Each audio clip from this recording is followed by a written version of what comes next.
Hey everybody, welcome back to Sip and Talk. I'm Joe. And as always, I'm ready to dive into some seriously juicy info with you all today. It's like we're mixing up a knowledge cocktail here. Strong stuff, but oh, so smooth going down. And I'm Sunny, your friendly neighborhood fact checker. I'll make sure we get all the ingredients right. Speaking of mixing things up, you know what's always a good blend? Travel whiskey and discovering awesome new things. You have to check out our friend Mickey's YouTube channel, Mickey to Life. Yeah, Mickey's the best. He's always got something cool going on.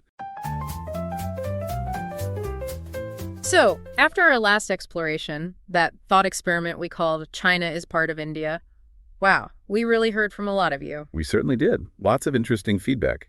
Yeah, and a theme that kept coming up quite strongly, actually, was this kind of feeling, people saying things like wanting China to get a taste of a similar thought experiment. Right, a sort of intellectual turnaround. It seems like flipping the script like that really resonated, even though obviously it's purely hypothetical. Exactly. Which, well, it leads us straight into today's focus. We're diving into another thought experiment, this time calling it the One India Principle. Okay. Now, let's be super clear right from the start. This isn't us making some factual claim. Absolutely not. No, it's a conceptual lens, really. Precisely. Our mission today is to explore the history, the contemporary relationship between China and India, using the available sources, but looking at it through this imaginative lens. What if we considered things under a One India principle? What insights might that give us? Well, we're strapping on our scuba gear for something truly, let's say, out there. Okay, I'm intrigued. Picture this. It's 2027, and India just throws this massive curveball. Nobody saw it coming. They announced the One India principle, and their opening move, claiming China as part of India. Wow. Leveraging historical connections, geographical links in a, let's say, very expansive way. Totally. The idea that, Buddhism spreading from India and the shared Himalayan border, that this could be the base. Well, it's noteworthy. Noteworthy is one word. Yeah. Wild might be another. Yeah. But look, India might actually, hypothetically, try to pull this off. Okay. Think of it like a hypothetical strategy session. Maybe drawing some parallels with how China approaches Taiwan. Ah, okay. I see the angle, looking at the potential tactics. Exactly. The whole spectrum. From, like, subtle persuasion all the way to, well, we'll see where it goes. And it's really important for you, listening, to remember this is purely hypothetical, a thought experiment. Absolutely. Zero predictions here. Okay, so let's get into it. The sources we looked at suggest a really interesting starting point. It's all about the battle for hearts and minds first. Psychological and cultural unification, you could call it. Laying the groundwork in people's heads. Precisely. The core idea seems to be cultivating this perception, this feeling that China belongs to the greater Indian cultural sphere. How would they even start doing that? Well, it involves strategically shaping ideology, leveraging cultural touchstones people recognize. And one of the first places to do that, according to our sources, social media, influencers. Makes sense. TikTok, Weibo, YouTube, all those platforms where people, especially younger generations, get their info and form opinions. Exactly. So the tactic here, hypothetically, would be to find, maybe even fund or recruit influencers on these platforms. And do what specifically? To push this idea that Buddhism started in India, and therefore Chinese culture has these deep, undeniable Indian roots. So you might see, like, an influencer on Douyin that's China's TikTok standing at a famous Chinese Buddhist site. Right. But pointing out some detail, maybe some architectural thing, and saying, look, this echoes ancient Indian design. Or something like that. Or perhaps a travel vlogger doing a meditation retreat near the Himalayas, casually dropping comments about the long history of shared spiritual practices across the mountains. Subtle stuff. The aim is influence, yeah. Changing the cultural narrative among younger Chinese people, maybe softening that strong sense of a distinct Chinese nation. It's like planting seeds, isn't it? By emphasizing these historical links, these religious ties, the goal is to foster a sense of shared heritage, even if it's a very selective version of history. It's a long game, a slow burn strategy. Definitely. And that focus on identity is fascinating, how it might shift over time. And there's another angle here too, right? This whole one big family idea pushed through Buddhist stories. Yes, the concept of a shared Buddhist community becomes really central in this hypothetical strategy. How so? By stressing how Buddhism traveled from India to China, they could try to build this narrative of a shared spiritual ancestry. Like framing it as two branches of the same family tree that grew apart. Something like that, suggesting they should remember their common origins. You could imagine India organizing big cultural festivals. Oh, like what? Maybe a Sino-Indian Buddhist unity gathering held somewhere significant, like Bodh Gaya in India, inviting prominent Buddhist figures from both countries. And really pushing this idea of a shared Himalayan spiritual space? Exactly. The strategic goal underneath all that would be tapping into religious feeling. Maybe hoping it dilutes the strong national identity promoted by the CCP. Interesting. Appealing to a shared spiritual connection to maybe transcend national borders. In people's minds, at least. It does raise questions about the power balance between religious identity and national identity, doesn't it? It really does. Okay, now this next bit seems quite clever, using language. Hey! And cultural similarities. Yes, this involves emphasizing the Sanskrit origins of many words used in Han Chinese Buddhist scriptures. Ah, so highlighting linguistic roots. The strategy appears to be downplaying the very real, very obvious differences between the languages. And instead promoting this narrative of a common cultural wellspring. Right. So maybe you start seeing, I don't know, a push for Sanskrit language programs in Chinese universities, funded by India, perhaps. Or even popular media subtly highlighting these connections.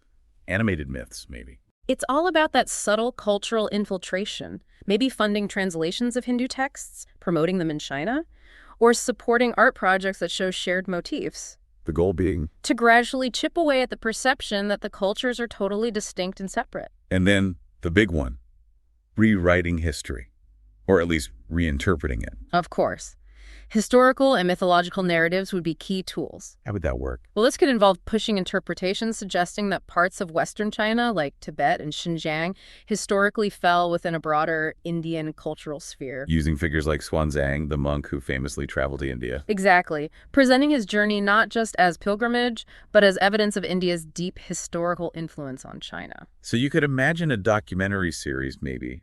Something slickly produced called, I don't know, The Original Source, India's Gift to China. Something like that. With dramatic scenes emphasizing Indian scholars, Indian artists shaping early Chinese culture, subtly implying a kind of cultural primacy for India. The long-term aim being to undermine China's own historical narrative, its territorial confidence. Precisely. If you can persuade people, even subtly, that their deepest cultural roots lie elsewhere, well, that can weaken their sense of national self-determination over time. Okay, so that covers the softer, more persuasive side. But the sources also point towards more direct information manipulation, right? Cognitive warfare. Yes, that's distinct from the broader cultural influence. This focuses more on the deliberate use and potential misuse of information, spreading specific messages, true or false, to shape opinions and maybe even destabilize things. Like weaponizing the newsfeed, basically. You could put it that way, spreading targeted info, perhaps misinformation through social media, WeChat, maybe Twitter internationally aimed at certain groups inside China. What kind of messages? Maybe questioning government actions, stoking social anxieties, things like true Buddhists in China should look to India for guidance, or spreading rumors about the CCP suppressing Buddhist culture, maybe even using AI to generate fake news about Buddhist sites being demolished. Wow. The goal there is pretty clear. It's about eroding public trust in the government, in institutions, creating social division, potentially. Imagine rumors about corruption timed with, say, an economic downturn. And it's not just online noise, is it? The idea is to actually get inside Chinese media and cultural circles, too. That's another potential tactic. Cultivating relationships with, say, independent media voices, artists, cultural groups within China, maybe through funding or collaborations. To do what? Get them to subtly push pro-India messages. Essentially, yes. To weave these narratives into their work. Imagine an independent Chinese filmmaker getting funds for a historical film. That just happens to portray ancient Indian kingdoms really positively, maybe contrasting them with Chinese rulers of the time. Or maybe a famous Chinese celebrity is invited to a cultural exchange in India, comes back praising Indian Buddhism publicly, that kind of thing. Makes the message seem more authentic if it comes from a Chinese voice. Credibility increases significantly, yes. If the one Indian narrative seems to originate, or at least be echoed, from within Chinese society itself, it could gain more traction. Okay, and then there's the really disruptive stuff. cyber attacks. That's on the table in this hypothetical scenario, too. Targeting critical infrastructure, government sites, financial systems, power grids, telecoms. To sow chaos. And undermine public confidence in the state's ability to protect them, to provide basic services. Imagine widespread internet outages. Combined with online stories blaming government incompetence. Exactly. The aim is to weaken China's ability to respond, create a sense of vulnerability, maybe amplify the impact of the other influence operations. Okay, shifting gears a bit, our sources also talk about using economic and social carrots, incentives. Right. Because sometimes money talks or opportunity does. Economic and social infiltration tries to create tangible benefits for certain Chinese groups. Hoping to foster pro-India feelings, build networks. That seems to be the idea. Think scholarships for Chinese students to study in India, job opportunities with Indian firms. Preferential trade deals, maybe, aimed at specific regions, especially border areas like Tibet or Xinjiang. Potentially. A hypothetical Sino-Indian youth exchange program offering free trips to study yoga or Sanskrit could be appealing. Trying to make India look like a better option, maybe, especially for people who feel marginalized. It's about creating positive associations, maybe drawing talent away, and potentially creating economic dependencies over time, weakening loyalty to Beijing. And what about these unification exchanges? Sounds almost benign. Well, they could involve carefully managed visits, bringing select groups, religious leaders, academics, local officials from China to India. Where they be exposed to the One India narrative. Exposed to experiences and messages designed to promote that concept, yes. And at the same time, you might have middlemen discreetly reaching out to influential figures in those border regions. So maybe inviting senior Tibetan monks to visit key Buddhist sites in India. While subtly reinforcing messages of shared heritage, maybe suggesting a natural alignment with India. The goal being to cultivate contacts inside China, people receptive to the idea. People who could potentially act as nodes of influence within their own communities, yes. Build pro-India networks. And then the really shadowy stuff, espionage. That's also part of this hypothetical playbook, recruiting individuals in China's border areas. Who might they target? Perhaps people with religious standing, academics, maybe even military personnel, people who could provide intelligence or act as agents of influence. Using existing networks, maybe, like the Tibetan exile community to find informants inside Tibet or Xinjiang. That sounds like a high-stakes game. Extremely high stakes. The aim would be to get strategic insights into China's internal situation and maybe build support networks that could be activated later. Okay, so we've covered the soft power, the infiltration, the information ops. But what about actual pressure? Military and gray zone stuff. Right. These are actions designed to exert psychological and physical pressure, but often staying below the threshold of outright war. Testing defenses, testing resolve. Like sending fighter jets buzzing near the border. Exactly. Imagine Indian Air Force jets, maybe they're Rafales, flying frequently along the line of actual control in Ladakh or Sikkim, perhaps even briefly entering airspace China claims. Provocative. Frequent incursions, maybe even simulating attacks on military bases in Tibet, all while publicly framing it as protecting the Himalayan cultural sphere. That would definitely strain China's military resources. Keep them on edge. Creates constant tension, psychological pressure. And it's not just in the air, right? The Navy gets involved too. According to the sources, yes. The Indian Navy could send warships, maybe Coast Guard vessels, into parts of the South China Sea or East China Sea that China claims. Under what pretext? Asserting freedom of navigation or saying they're protecting Indo-Pacific interests, or even defending Buddhist cultural sea routes. Imagine an Indian aircraft carrier group sailing near Hainan Island, maybe challenging Chinese patrols. It's about projecting power, challenging China's control in its maritime backyard, and boosting India's own geopolitical standing. And then there are the big military exercises, but with a specific pointed message. Yes, large-scale drills, maybe in the Himalayas or the Indian Ocean, but with scenarios that explicitly simulate things like blockading Western China or key sea lanes. Like the Strait of Malacca. Potentially. Imagine joint exercises, maybe with Quad partners, held near the Andaman and Nicobar Islands, and they're openly practicing how to cut off China's energy imports. And then publicly linking it back to the hypothetical unification of China. That's sending a very strong signal. Even as an exercise, it's a serious psychological tool meant to deter Beijing and reinforce a perception of Indian regional dominance. Okay, and finally in this category, Gray zone tactics. What does that actually mean? It refers to ambiguous actions, things that aren't clearly military aggression, maybe not even clearly state-sponsored. Using civilian boats, drones, balloons. Do what? Probe defenses. Probe defenses create low-level disruptions, harass. Think fishing boats entering disputed river areas in, say, Arunachal Pradesh, which China claims is South Tibet.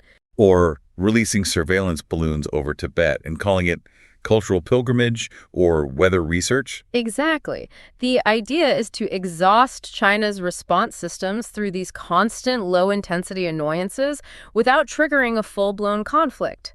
Wear down their will. All right. The last piece of this hypothetical puzzle, according to our sources, is diplomacy, trying to isolate China internationally. Yes, using diplomatic channels to chip away at China's international standing and build support, or at least acceptance, for the One India principle. How would they do that? Lobbying China's allies. Trying to persuade other countries to reduce their support for China, limit China's role in international bodies, maybe lobbying organizations like UNESCO. How would UNESCO fit in? By trying to get them to emphasize the Indian origins of Buddhist heritage sites located within China, framing them as primarily Indian, essentially internationalizing them. Weakening China's narrative of ownership. And increasing international pressure, making unification seem perhaps less outrageous over time. And also trying to shape global public opinion directly. Through public diplomacy, yes. Using international media, academic exchanges, cultural products. Like Bollywood films. Maybe Bollywood films or Netflix documentaries promoting Buddhist unity, subtly implying China should return to Indian cultural leadership. Promote the narrative that China is really just an extension of Indian culture. Trying to create an international climate where unification seems more natural, or at least debatable, and reducing the chance China could get outside help. That would be the goal, shaping perceptions globally to favor India's hypothetical claims. Wow, okay. That is quite the comprehensive hypothetical playbook. It is. So, just to recap for everyone listening, this whole deep dive was a thought experiment, exploring how India, in some fictional 2027, might try to assert this one India principle, claiming China. Using everything from Buddhist history and social media influencers to economic incentives, cyber attacks, military posturing near the border, and diplomatic maneuvering on the world stage. A truly multifaceted approach covering psychological, cultural, informational, economic, military, and diplomatic angles. But, and this is a huge but, as we went through all these potential strategies, we have to acknowledge the enormous hurdles, the real-world limitations. Absolutely. The power imbalance between India and China is significant. Militarily, economically. Not to mention the vast cultural differences that go way beyond just Buddhism and the whole geopolitical reality. The existing international order, China's own capabilities, these all present massive obstacles to anything like this actually happening. So realistically, it seems much more probable that if India were to push a narrative like this, it would focus heavily on the soft power aspects, wouldn't it? Yes, leveraging cultural influence, maybe working through alliances like the Quad for some limited cognitive warfare or diplomatic pressure, not a full-scale attempt at claiming sovereignty. That feels much more aligned with, the world as it actually is. Agreed. It fits the current dynamics better. So, as you finish listening today, maybe just think about the power these narratives hold, how national identities, cultural identities get shaped. How flexible are they, really? And in this age of information and disinformation, how do narratives get built and weaponized? How do we even discern the agendas behind them? Definitely something to chew on. Until our next deep dive, keep questioning everything.